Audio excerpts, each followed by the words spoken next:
প্রশ্ন করছেন, আসসালাম শাইখ। ওয়ালাইকুম সালাম রহমতুল্লাহ। আমার কবরের ওপর আমার মামা পানি দিয়েছে, এটা দেওয়ার কারণ কি একটু বলবেন? আপনার মামাকে জিজ্ঞেস করবেন, পানি দেবে আপনার মামা, জিজ্ঞাসা করবেন আমাকে কেন? যে পানি দিয়েছে তাকে জিজ্ঞাসা করবেন যে মামা আপনি পানি দেন আমার মায়ের কবরের ওপর, কেন দিলেন?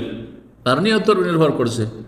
যদি ধুলো, হ্যাঁ, মাটিটাকে একটু বসানোর জন্য যাতে জমে থাকে, যে কুকুরশির গালে হ্যাঁ মৃতদেহ খেয়ে না ফেলে, তাহলে তো জায়েজ আছে, ভালো কাজ, অসুবিধা নেই।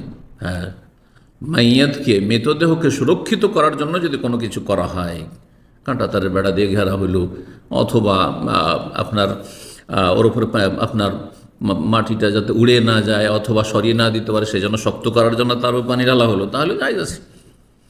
কিন্তু যদি মনে করে যে পানি ঢাললে ঠান্ডা হবে, আর ঠান্ডা হইলে কবর আযাব হালকা হবে, তাহলে এটা বেদাত। কারণ কবর আযাব হালকা পানি দিয়ে করা যায় না, দোয়া দিয়ে করতে হবে, তার জন্য দান সাদকা করে করতে হবে। যেসব বৈধ জায়েজ সুন্নতি তরিকা নেকি করা, নেকি পৌঁছানোর তরিকা আছে, সেগুলি দিয়ে যথাসাধ্য চেষ্টা করতে হবে।